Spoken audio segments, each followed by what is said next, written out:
Hello friends, സമൂഹത്തിൽ നിന്നും തുടച്ചു നീക്കപ്പെട്ട ഒരുപാട് അനാചാരങ്ങളുണ്ട്. അതിലൊന്നാണ് സതി. സതീദേവിയെക്കുറിച്ചുള്ള ഐതിഹ്യം എല്ലാവർക്കും അറിയാവുന്നതായിരിക്കും. ഹിന്ദു ഐതിഹ്യമനുസരിച്ച് ദക്ഷപുത്രിയായി ജന്മമെടുത്ത മഹാദേവന്റെ അർദ്ധാംഗിനിയാണ് സതീദേവി, ആദിശക്തി. പ്രജാപതി ദക്ഷൻ ഒരു വലിയ യാഗം നടത്തുകയുണ്ടായി. എന്നാൽ ഈ യാഗത്തിൽ പങ്കെടുക്കാൻ മഹാദേവന് മാത്രം ക്ഷണം ലഭിച്ചില്ല. മാത്രമല്ല, സതീദേവി യാഗത്തിൽ പങ്കെടുക്കുന്നതിനെ മഹാദേവൻ തടയുകയും ചെയ്തു. ദേവി തനിച്ച് യാഗത്തിൽ പങ്കെടുക്കുന്നത് ഉചിതമല്ല എന്ന് മഹാദേവൻ സതീദേവിയോട് പറഞ്ഞു. എന്നാൽ തൻ്റെ പിതാവിനോടുള്ള സ്നേഹത്താൽ അവിടെ പോകുന്നത് കൊണ്ട് തനിക്ക് യാതൊരു അഹിതവും സംഭവിക്കില്ല എന്നും, അഥവാ അഹിതം സംഭവിച്ചാൽ അത് സംഭവിച്ചതിന് ശേഷം മാത്രമേ അങ്ങ് അവിടേക്ക് എത്തിച്ചേരാവൂ എന്നും സതീദേവി മഹാദേവന് വാക്ക് നൽകി.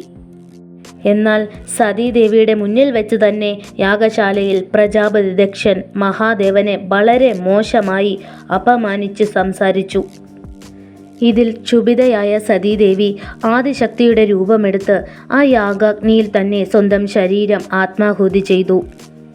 ഇതാണ് സതീദേവിയുടെ ഐതിഹ്യം. ഇനി നമുക്ക് സമൂഹത്തിൽ നിലനിന്നിരുന്ന വളരെ നീചമായ സതി എന്ന ആചാരത്തെ നോക്കാം. ഭർത്താവ് മരിച്ചു കഴിഞ്ഞാൽ ഭാര്യയും അതേ ചിതയിൽ ചാടി മരിക്കണം എന്ന് സതി എന്ന ആചാരം നിഷ്കർഷിക്കുന്നു. സ്ത്രീകൾ സ്വയം അനുഷ്ഠിക്കേണ്ട ഈ ആചാരത്തെ കാലക്രമേണ നിർബന്ധപൂർവം അവളിലേക്ക് അടിച്ചേൽപ്പിക്കപ്പെട്ടു.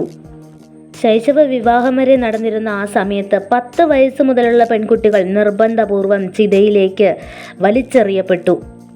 ബ്രിട്ടീഷുകാർ ഇന്ത്യയിൽ നിന്നും തുടച്ചു നീക്കിയ അനാചാരം സതി ഒരു സ്ത്രീവിരുദ്ധ ആചാരമായി കണ്ട് രാജാ റാം മോഹൻ റോയ് അതിനെതിരെ പ്രവർത്തനങ്ങൾ ആരംഭിച്ചു. ഇതിൻ്റെ ഫലമായി 1829 ഡിസംബർ 4 അന്നത്തെ ബ്രിട്ടീഷ് ഗവർണർ ജനറലായിരുന്ന വില്യം ബെന്റിക് പ്രഭു സതി നിരോധിച്ചുകൊണ്ട് ഉത്തരവിറക്കി. സ്ത്രീകളുടെ അവകാശങ്ങൾ പരിമിതപ്പെടുത്തിക്കൊണ്ടുള്ള ഇന്ത്യൻ കുടുംബ വ്യവസ്ഥിതിക്ക് ഏറ്റ ആദ്യത്തെ പ്രഹരം. ഇന്ത്യൻ നവോത്ഥാനത്തിൻ്റെ പിതാവ് എന്നാണ് രാജാ റാം മോഹൻ റോയ് അറിയപ്പെടുന്നത്.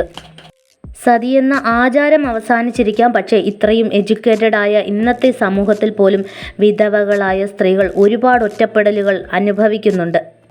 കളറുള്ള വസ്ത്രങ്ങൾ വിധവകൾ ധരിക്കാൻ പാടില്ല. എന്തുകൊണ്ട്? വിവാഹം, നൂലുകെട്ട്, ഇങ്ങനെ പുണ്യമായ ചടങ്ങുകളിൽ വിധവകൾ ആദ്യം പങ്കെടുക്കാൻ പാടില്ല. പുറകേന്ന് പങ്കെടുത്താലും കുഴപ്പമില്ല കേട്ടോ, ആദ്യം പങ്കെടുക്കാൻ പാടില്ല. എന്തുകൊണ്ട്? അർദ്ധനാരീശ്വര സങ്കല്പം അനുസരിച്ച് പുരുഷൻ്റെ ശരീരത്തിൻ്റെ പകുതി സ്ഥാനം സ്ത്രീക്കുള്ളതാണ്. അങ്ങനെയുള്ളപ്പോൾ ഭാര്യ മരിച്ചു കഴിഞ്ഞാൽ എന്തുകൊണ്ട് ഭർത്താവിന് ഈ ആചാരങ്ങളൊന്നും ബാധിക്കുന്നില്ല? അവർക്കിതൊന്നും ബാധകമല്ലാത്തത് വരുന്നത് എന്തുകൊണ്ടാണ്? വിവരമില്ലാത്ത കുറേ ഇത്തരം നിലപാടുകളെല്ലാം തുടച്ചു നീക്കേണ്ടതാണ് സമൂഹത്തിൽ നിന്നും. വിദ്യാഭ്യാസം, തീർച്ചയായും വിദ്യാഭ്യാസം ഇതെല്ലാം തുടച്ചു നീക്കുക തന്നെ ചെയ്യും. ഏത് നിറത്തിലുള്ള വസ്ത്രം ധരിക്കണമെന്നുള്ളത് നമ്മുടെ അവകാശമാണ്. പക്ഷേ വിധവയായി കഴിഞ്ഞാൽ പിന്നെ വെള്ള വസ്ത്രങ്ങൾ, കളറ് മങ്ങിയ വസ്ത്രങ്ങൾ. അപ്പോൾ കളറ് മങ്ങിയ വസ്ത്രങ്ങൾക്ക് കുഴപ്പമില്ല കേട്ടോ, ഡാർക്ക് കളറായി പോയാലാണ് പ്രശ്നം. വിധവകളായ സ്ത്രീകളെ കൊണ്ട് വിഡ്ഢികൾ നിർബന്ധപൂർവം ഇതൊക്കെ ഫോളോ ചെയ്യുകയാണ്. അവരുടെ മനസ്സിൽ ഇതൊക്കെ തന്നെ അങ്ങ് നിറഞ്ഞു നിൽക്കുകയാണ്. പക്ഷെ മാറണം, ചിന്താഗതി മാറേണ്ട സമയമായി. എന്തിനു വേണ്ടി വിധവകൾ കളറ് മങ്ങിയ വസ്ത്രം ധരിക്കണം? എന്തിനു വേണ്ടി നല്ല നല്ല ചടങ്ങുകളിൽ നിന്നും മാറി നിൽക്കണം? എന്തിനു വേണ്ടി? ഇതിന് ഉത്തരം തരണം. ഭർത്താവിൻ്റെ ആത്മാവിൻ്റെ സന്തോഷത്തിന് വേണ്ടിയിട്ടാണോ? ആണോ? അതാണ് വിഡ്ഢിത്തരം എന്ന് പച്ച മലയാളത്തിൽ വിഡ്ഢിത്തരം എന്ന് പറയാം. ഇങ്ങനെ ഡ്രസ് കോഡ് മാത്രമല്ല, തലയിൽ പൂവ് ചൂടരുത്, ആഭരണങ്ങൾ അണിയരുത്, നല്ല ഭംഗിയുള്ള പൊട്ട് തൊടരുത്, അങ്ങനെ പലതരത്തിലുള്ള വിഡ്ഢിത്തരങ്ങളുണ്ട് കേട്ടോ. അപ്പോൾ ഇങ്ങനെയുള്ള കാര്യങ്ങൾക്കൊക്കെ കൊടിപൊക്കി നടക്കുന്നവർ ഇതുകൊണ്ട് എന്താണ് കിട്ടുന്നത്, ആർക്ക് എന്താണ് കിട്ടുന്നതെന്ന് കൂടി ആലോചിക്കുക. ഇനി അറിയാവുന്നവരുണ്ടെങ്കിൽ കമൻ്റായിട്ട് ഇടാം. എനിക്കിനി അറിയാത്തതാണോ എന്നറിയില്ലല്ലോ ഇതുകൊണ്ട് എന്താണ് കിട്ടുന്നതെന്ന്. അപ്പോൾ തീർച്ചയായിട്ടും കമൻ്റായിട്ട് ഇടാം. എന്ത് തന്നെയാണെങ്കിലും ഇങ്ങനെ കുറച്ച് ആചാരങ്ങൾ കൊണ്ട് ആ സ്ത്രീയെ കുത്തി താഴ്ത്താതെ നമ്മുടെ കൂടെ ചേർത്ത് നിർത്തുക, നമ്മുടെ ജീവിതയാത്രയിൽ ഒപ്പം കൂട്ടുക. Thank you for watching.